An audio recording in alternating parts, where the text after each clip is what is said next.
Magandang hapon sa ating lahat, maulan at mainit na hapon dito ngayon sa atin.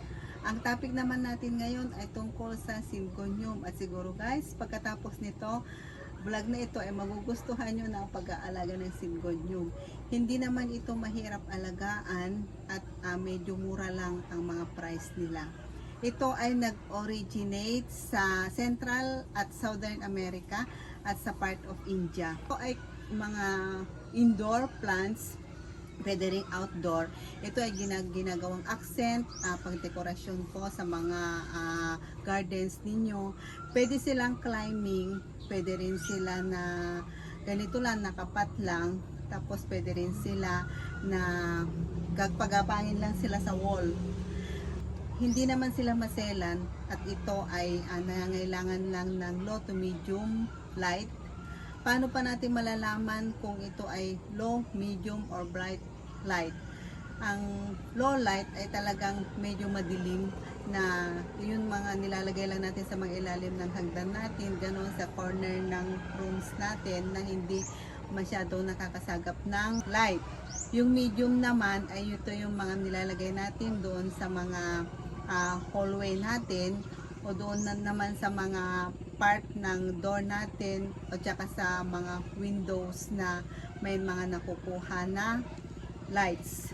Indirect yun, filter yun. Kasi pag sinasabi mo kasing indirect light, yun yung may pinagdadaanan muna na medium o kaya yung glass window o pwede rin yung mga shaded ng tree, ganun, bago siya makakapunta doon sa halaman. Yun ang tinatawag na indirect light.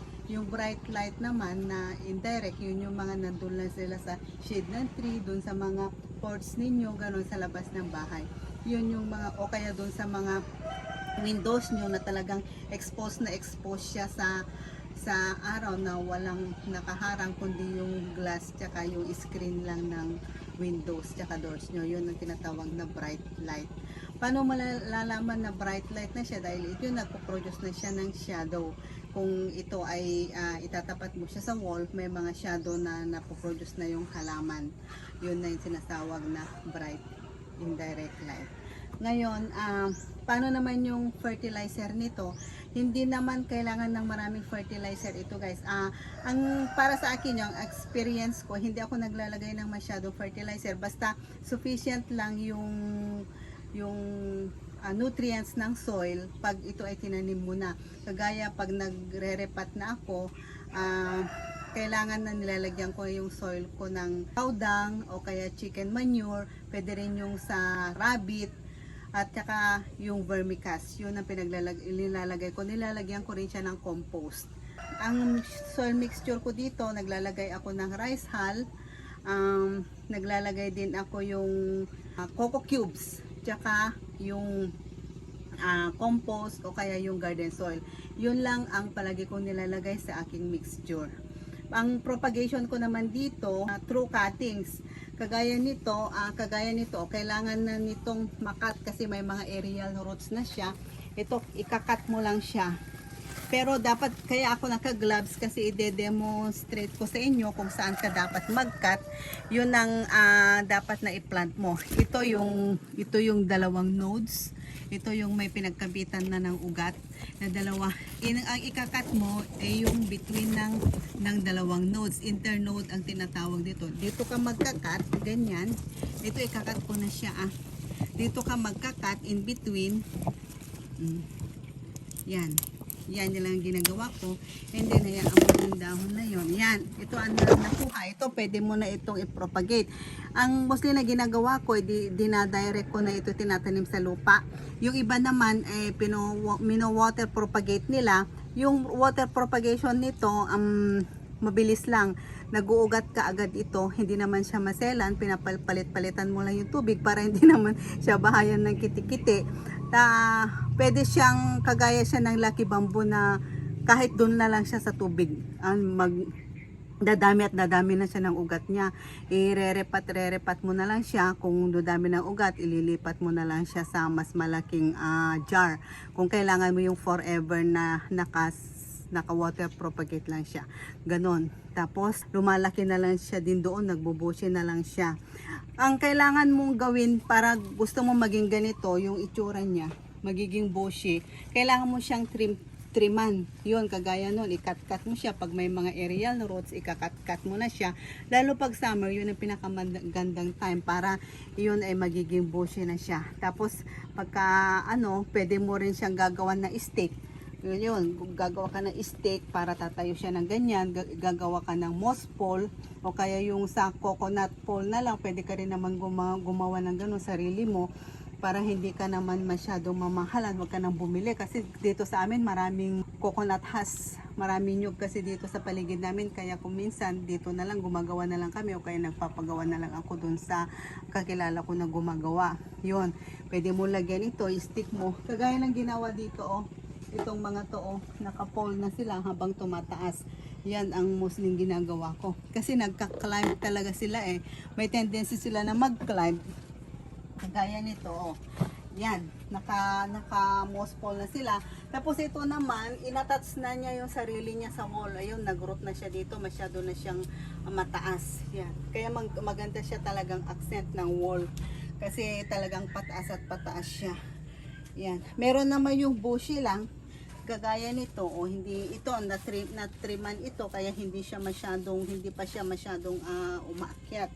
Kagaya nito may mga varieties din kasi na mabagal siyang mag-trail kaya bushy pa rin siya habang lumalaki. Ito rin nagiging bushy siya. Maganda siyang tingnan guys, maganda. I-recommended ko ito sa mga beginners kasi nag-iiba-iba yung kanyang kulay, tapos nag-iiba-iba rin ang shape ng dahon niya habang nagmamature siya. Ito ay aswerte kasi nagkakaroon daw siya according to Feng Shui, ay nagkakaroon siya ng 5 elements ng Feng Shui kagaya ng wood, ng fire, ng water, ng metal, tsaka earth. Yun yung 5 elements ng Feng Shui. At iyon ay nagbibigay daw ng fortune, nagbibigay ng wealth, ng health, abundance, tsaka prosperity sa mga bahay, sa mga offices, kung saan mo siya pwedeng ilagay. Wala kang problema dito kasi gusto niya, kahit na anong gusto mo siya na ipagapalan sa lupa ng garden mo, yun, gusto mo na pang display lang, a single pot, dito pa sa pang center table, pwede rin siyang pang corner, pwede rin mo siyang pang accent kung nagde-decorate ka sa mga party, gano'n. Siya, hindi siya maselan. Tsaka, namumulaklak din siya. Hindi pa ako, once pala ako nakakita ng nag-flower, pero hindi ko siya na-videohan. Maliliit lang din siya, parang flower din ng peace lily, na maliliit lang din na kulay puti. Family din siya ito ng Araceae. Subfamily siya ng Aroids. Aroids din ang tawag dito sa mga syngonium na ito. Kagaya din siya ng mga philodendron, ganon. Yun guys, ang temperature naman niya, tropic dito, gusto niya ng warm and humid din. Ayaw niya na masyadong mainit. Kasi pag masyadong mainit guys, yellow at nagkakaroon din ng burn dito sa dahon niya. Tapos nagdadrap na lang siya. Tapos nagkakaroon siya ng drooping ng leaves. Tapos naglilimp rin siya hanggang sa tuloy-tuloyan na siyang mamamatay. Gusto niya nito, ang karamiwan na pagdilig ko nito is once a week lang. Kahit na summer, basta diligan mo lang siya ng todo. Tapos pag indoor naman, basta medyo mag-dry na yung soil niya, makikita mo naman, i-dip mo lang yung finger mo dito, kagaya niyan, i-dip mo lang yung finger mo dito ng 1 inch. Pag dry na siya, yan, pwede mo na siyang idiligan. Pero pag sa tingin mo mayroon pang siyang sumasama na lupa, ayan, mafe-feel mo naman. Huwag ka nang mag-gloves pag gagawin mo ito para ma-feel mo kung basa o hindi. Ayan, pag dry na talagang maano mo na yung soil na dry, yun, pwede mo na siyang diligan. Yun lang. Finger test ang tawag doon. Paiba-iba rin yung shape ng dahon niya. Meron yung ganito, butterfly shape. Meron din yung trilobe na sinasabi. Trilobe, yung ganito. Yan, tatlo yung niya. Tatlo yung dahon niya. Yan, trilobe. Meron din yung tinatawag na 5 fingers. Ayan, 5. lima yung dahon niya. Lalo pag yung iba na pag nagmamature na, nagiging lima na yung dahon niya. Yan. Pero mostly ay butterfly, tsaka yung ganito, yung ganito lang ang common na shape. Kaya tinatawag na arrowhead plant o kaya arrowhead vine kasi parang shape ng arrow yung dahon niya. Yan. Ang shade lang niya is mostly is green, light green, nag-pink siya, nag-cream, white. Yun lang mostly ang kulay niya. Tapos paiba-iba ang kanyang variety. Actually may mga nabasa ako na 100 plus na variety ng Syngonium, pero yung iba talagang very rare at super mahal na siya. Ang meron lang sa akin ay common na Syngonium at ito lang ang collection ko so far. Yun, dito na tayo sa varieties ng Syngonium. Una sa variety ng Syngonium na meron ako, ito ang white butterfly. Itong white butterfly na ito, ayan, may nakikita talaga kayo na prominent na white dun sa dahon niya. Nag-i-splash ng white. Yan. Lalo na ito ay pag talagang naarawan siya ng todo, talagang puti-puti yung mga dahon niya. Yan. Ito maganda siyang yung ganyan ang shape ng dahon niya, guys. Ang isa pa pala na yan, pinagkainan dito na naman ng caterpillar. Ang isa pa pala nito, dapat gagamit kayo ng gloves pag nagpo-propagate kayo kasi ito ay toxic. Pag ito ay nahawakan mo, yung dagtan niya at na-ingest mo, magkakaroon ka ng gastric irritation. Yan, guys. Kaya kailangan mo mag-gloves. Lalo pag nag-propagate ka at maghawak ka ng arrow plant. Kaya dapat beware ka rin sa mga pets tsaka sa mga bata. Ito naman ang Maria Allusion naman ito. May pagka reddish pink ang kulay niya. Tapos yung prominent naman yung vein niya. Yan, vein niya may pagka pink din siya. Tapos pag medyo nag-mature na siya ay nagiging green na siya, yellow green na yung kulay niya. Yan. Maliit lang siya, maliit pa siya. Tapos ito naman ang ating Bold Allusion. Ang Bold Allusion, ang ganda-ganda niya, very shiny yung dahon niya. Yung kauusbong lang na dahon niya yan, light pink ang kulay. Ganda-ganda, may dark pink yung kanyang veins. Tapos yung sa mid vein niya ganun din. Maganda rin siya. Ganyan din ang shape niya. Tapos habang nagmamature, ganyan din ang kulay niya. Tapos meron din tayo dito yung pink allusion naman, talagang pink na pink ang kanyang dahon, ka-shape lang din niya yung bold allusion, kaso mas pink, dark pink talaga yung kulay niya habang bata pa yung dahon. Tapos pag nagmamature na, nagiging ganito na siya. Nagkakaroon na siya ng pera, parang tenga ng Mickey Mouse. Tapos pink din yung kanyang vein. Tapos light green ang kanyang blade. Shiny din siya. Maganda rin siya. Tapos itong ating pink Syngonium na Neon Robusta. Ito naman Neon Robusta na to, medyo may pagka pale.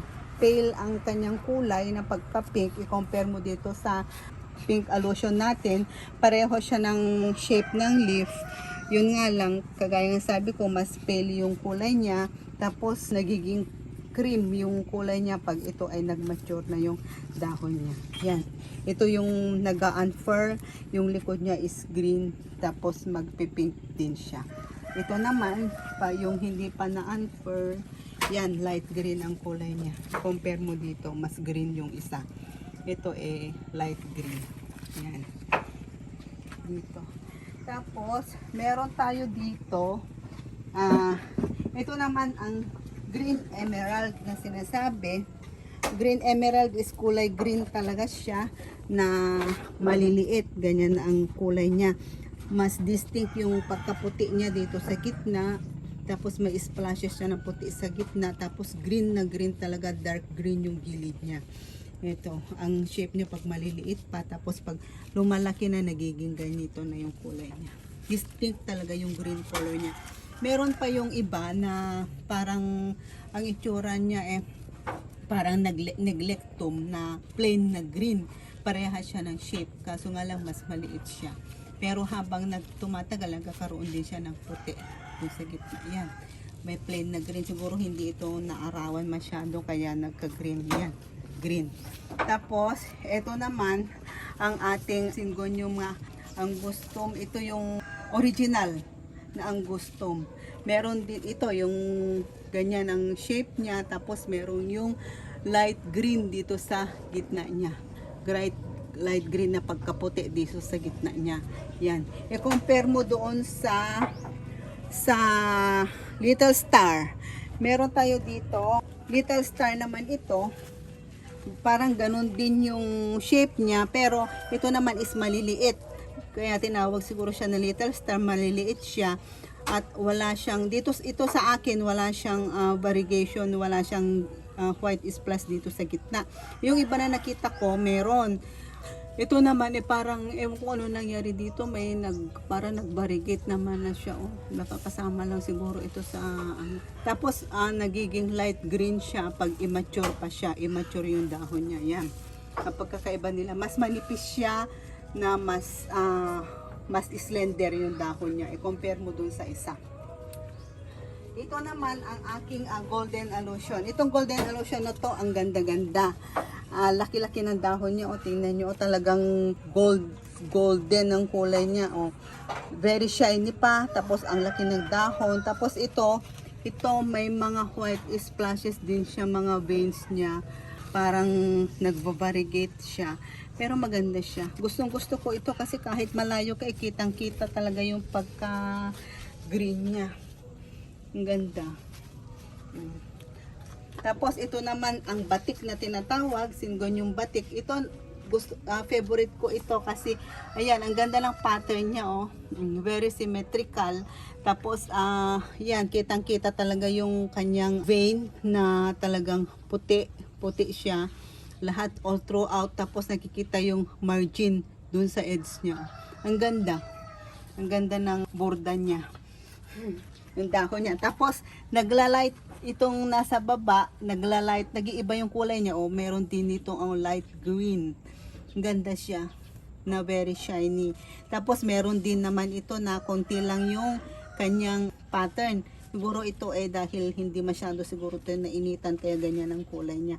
Kaya nagda-darken yung kulay, nagda-dark green ang kulay ng mga dahon pag hindi masyado naiinitan, kasi nga syempre kailangan nilang mag-produce ng maraming chlorophyll para makakuha sila ng light. Yan. Kaya nag-green. Ito naman ang aking dalawang variety ng Wenlandiae. Itong isa ay ito yung original form.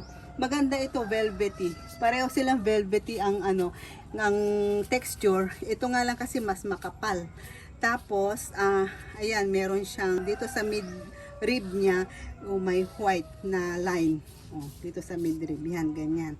Ang ganda, tapos ganyan ang shape niya. May bilobe, yan. Ganito lang ang ano niya, shape niya. Meron naman yung tatlo yung dahon niya. Paiba-iba. Ang ganda ito. Naganda rin siya. Akala ko nga ito, pricey ito dati. Kaso affordable lang naman pala yung price niya. Pero kung i-compare mo dun sa ibang halaman, talagang pag ganito ng itsura niya, mamahalin na talaga, yayamanin na. Ito naman yung isa, yung ghost foot naman na Wenlandiae. Ito naman, mas malaki yung white na splash na design niya dito sa may dahon niya. Yan, i-compare mo dito sa isa, yung original. Ito yung ghost foot type. Yan, ang ganda rin siya, puti, mas marami yung puti. Tapos maliliit din yung dahon niya. Ganda. Dito naman tayo sa ating emerald gem, o kaya most commonly known as Syngonium albo variegatum. Ito naman may mga puti, may mga puti-puti talaga siya na splashes, parang marble type. Yan, ganyan, ganda. Meron pa dito kasama niya, nag half moon siya, ang ganda naghati yung puti tsaka green. Yan, ito rin mostly mas marami. Bali tatlo ito. Itong variety na ito, yun yung nakuha ko dito nung pinutol ko ito. Yan, na-propagate ko na. Ito na yun, naging ganito na. Ito naman, galing naman ito sa iba. Binigay ito na kasama dun sa binili ko dun sa market na dito malapit lang sa amin. Ito maliit pa ito noon. Ito pa lang ang dahon niya noon, tatlo pa lang. Ito pala isang kalaban guys. O ito gustong gusto silang kainin ng caterpillar. Ayan. Ayan, kaya na ganyan na ng edges ng dahon. Kaya kuminsan talagang wala din tayong magawa. Kuminsan kaya bisibisitahin din natin yung ating mga halaman. Ito ang marble type, ang ganda niya. Ang ganda ng splashes niya. Yan. Meron ding konti lang yung white splash niya. Ito yung may mga ganyan na nangyayari. Yan, kagaya nito.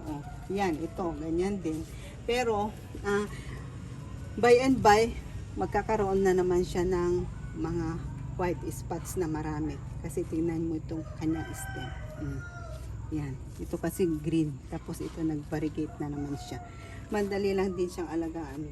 Ito pala, kaya pala may puti-puti na ganito, yung dahon niya. Binahayan ito na spider mites, guys. Ang dami dito noon, puro puti dito sa ilalim ng dahon niya. Yan, yan, mga ganyan. Inisprayan ko siya ng 7. Yan. Ilang araw ko itong inisprayan ng 7. Siguro ayan, nagkakaroon siya ng mga ganyan-ganyan. Yan, puti-puti. Yan.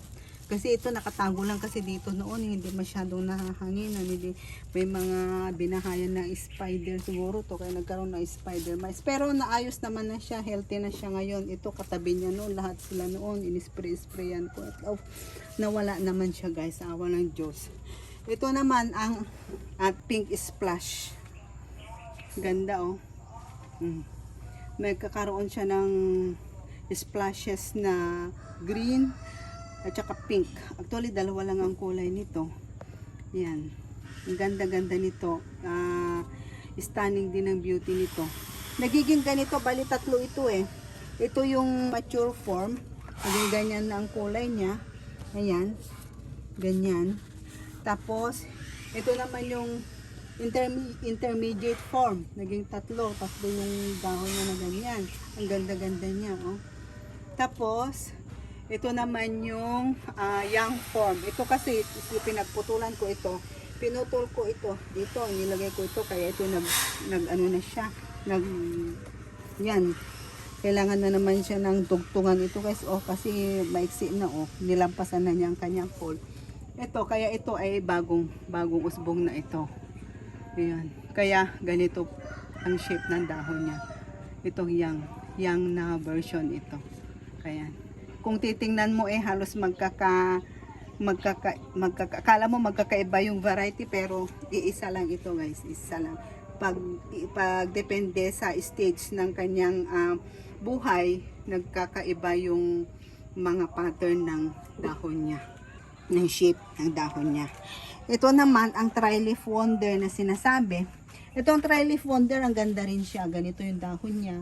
Mas marami siyang mga yellowish to whitish na kulay. Yan. Ganda. Yan. I-compare mo doon sa emerald green na talagang green siya.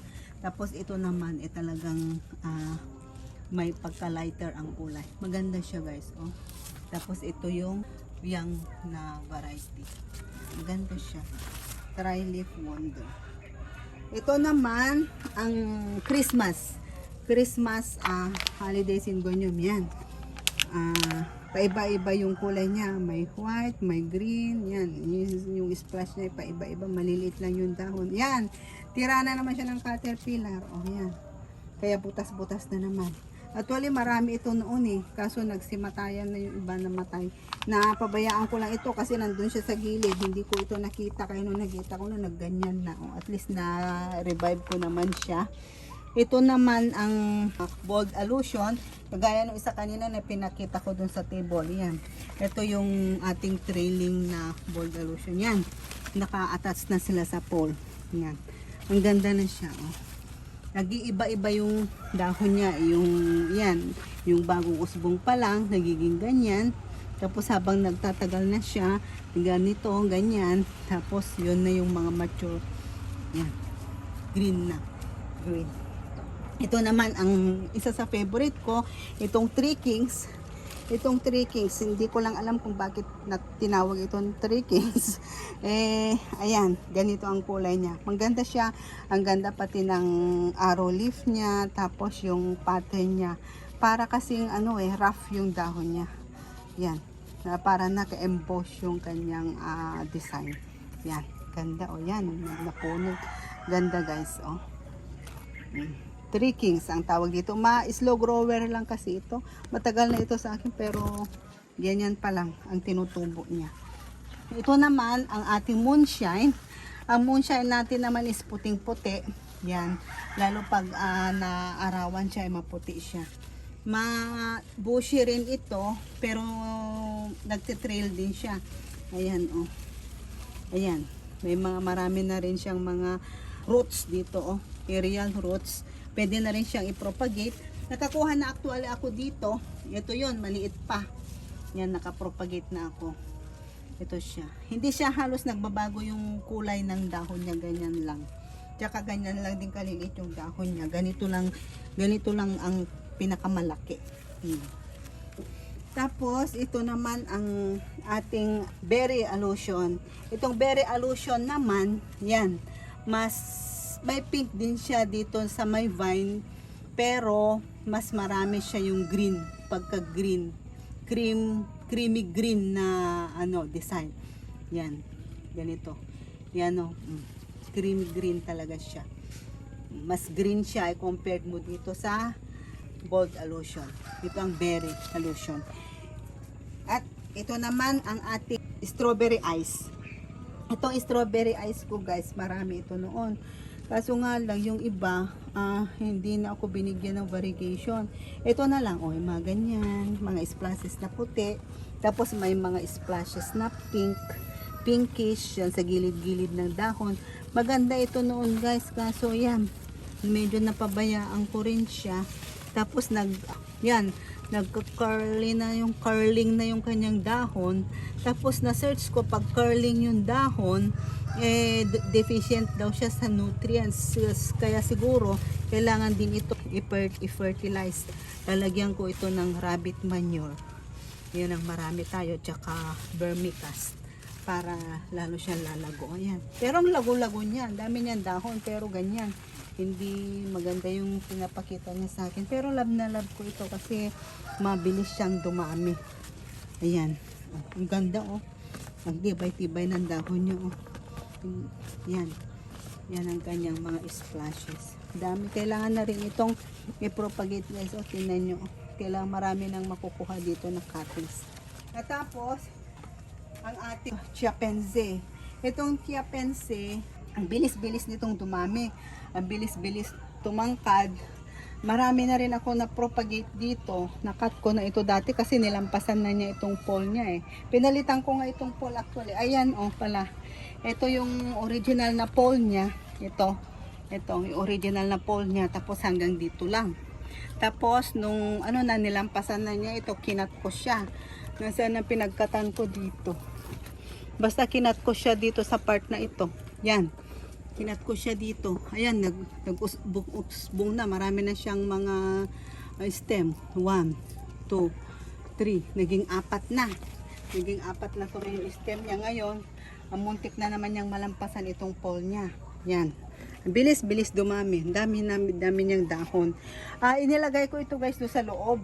Nung Christmas, dinisplay ko ito sa loob. Ang nangyari, nung nilabas ko na, ayan, nagkaroon naman na ng splashes yung kanyang dahon. Parang nag-variegate naman na siya. Ewan ko kung ano nangyari. Imbes na nag-dark green sana yung kulay niya, nag-iba naman yan. Naging mga puti-puti. Parang nag-variegate naman na siya. Yan, kasama din niya ito. Nagulat ako. Ewan ko kung may sakit na ito dahil nasa loob or what. Tinitingnan ko, wala naman diferensya. Yan, mga spray ito. Puti-puti na to. Inisprayan ko kasi ito ng 7. Yan. Pero siguro, baka kaya siguro nagkaganyan. Yan. Pero bago ko siya inisprayan, ganito na talaga yung kulay niya. Nakakatuwa nga. Pero dalawa lang naman na dahon niya yung nagkaganyan. Tapos ito ang kapal din nito. Ang laki-laki ng dahon. Yan. Tingnan nyo.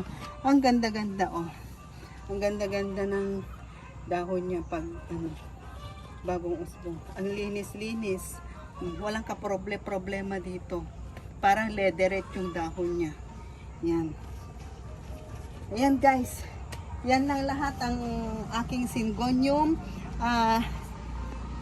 Ine-encourage ko kayo na mag-collect ng Syngonium guys, kasi talagang napakadali siyang alagaan, walang kaproblema. Pag kayo ay hindi masyadong nakafocus sa inyong garden, pag busy kayo, ito ang isa sa mga recommended na plants para sa inyo. Kahit na ilagay nyo lang sa indoor, once in a while ilabas nyo siya, kasi syempre para naman gumaganda lalo yung foliage niya, kailangan din niya talaga ng sun, kailangan niya ng light, kaya kailangan na ilabas-labas din niya paminsan-minsan. At saka yung pagtutubig, hindi naman siya gaano, basta yung medyo moist lang yung kailangan niya na tubig, diligan nyo lang siya, yun, okay na siya. Sa pagpopropagate, pagpaparami, hindi naman problema. At saka, ang pinakamaganda dito, mura lang siya. Mabibili mo lang siya ng mga 100 hanggang 250, 300 hanggang 500. Pero huwag kayo, kasi meron akong nakita na mga rare na Syngonium na ngayon na naglalabasan na merong mga up to 40 to 60,000 yung isang ganito karaming dahon. Kasi per leaf yung kagaya ng mga confetti gayon, milky confetti ganon, medyo pricey na mga yon. Nagre-range ng mga 2,000, 3,000 isang dahon lang. Kaya mahirap din mag-collect muna ng ganon pag beginner ka. Kailangan mo muna mag-train sa mga rare, sa mga common na Syngonium bago ka sumubok na mag-alaga ng mga mamahalin na Syngonium. Yan, air purifier siya, kaya maganda siyang alagaan. Marami siyang benefits na nakukuha. Yun guys, maraming salamat sa panonood niyo. Sana kung magustuhan nyo, mag-like kayo, mag-subscribe kayo, mag-comment kayo, at saka pakishare na rin ang aking vlog. Maraming salamat. Bye-bye.